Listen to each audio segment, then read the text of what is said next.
নমস্কার, আপনারা দেখছেন টেক বাংলা উইথ দেবু। আমি আপনাদের সঙ্গে প্রদীপ।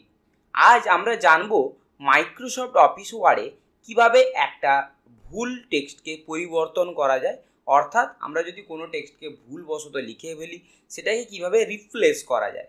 এবং এই কাজটি করার জন্য আমরা যে টুলসটি ব্যবহার করব সেটার নাম হচ্ছে রিপ্লেস টুলস। তার জন্য ব্যবহার করার জন্য আমাদের মাইক্রোসফট অফিস ওয়ার্ড ওপেন করে নিতে হবে। আগের ভিডিওর মতন আমরা এখানে কিছু টেক্সট লিখে নিয়েছি এবং যদি কোনো অংশকে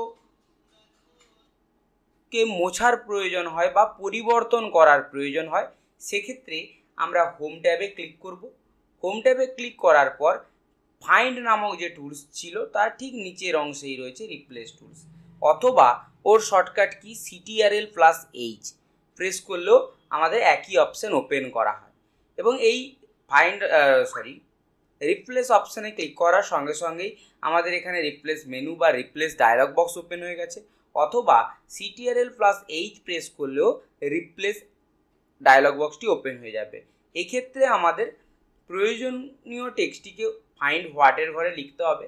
যেমন উদাহরণস্বরূপ আমরা লিখলাম অন, অর্থাৎ এই অন ওয়ার্ডটা যেখানে রয়েছে তার পরিবর্তে আমরা অন্য কোনো একটি ওয়ার্ড ব্যবহার করতে চাই। তো সেই ক্ষেত্রে ওপরের অংশে আমরা বর্তমান টেক্সটের মধ্যে যে ওয়ার্ডটা রয়েছে যেখানে সেই অংশে ক্লিক করেছি। দ্বিতীয়ত ওই টেক্সটার পরিবর্তে নতুন যে টেক্সটটি হবে সেটা আমরা রিপ্লেস উইথের ঘরে লিখে নিব। লিখে নেওয়ার পর আমাদের নিচের অংশে আমরা যদি লক্ষ্য করি টোটাল 4টে বাটন রয়েছে। একটা হচ্ছে রিপ্লেস, অর্থাৎ ওয়ার্ডটিকে পরিবর্তন করার জন্য ব্যবহার করা হবে। রিপ্লেস অল, অর্থাৎ এই অংশটি সমস্ত, অর্থাৎ যেখানে যেখানেই অন লেখা রয়েছে সেই অংশে অ্যান লেখার জন্য ব্যবহার করা হবে। তারপরে যে অংশটি রয়েছে সেটি হচ্ছে ফাইন্ড নেক্সট, অর্থাৎ যদি কোনো একটি ওয়ার্ডকে এড়িয়ে যাওয়ার প্রয়োজন হবে তখন আমরা ফাইন্ড নেক্সট অপশানে ক্লিক করব। এবং যদি আমাদের এই টাস্কটা কমপ্লিট করা না থাকে সেক্ষেত্রে আমরা ক্যান্সেল অপশানে ক্লিক করব। তো প্রথমত আমরা ফাইন্ড নেক্সট অপশানে ক্লিক করছি।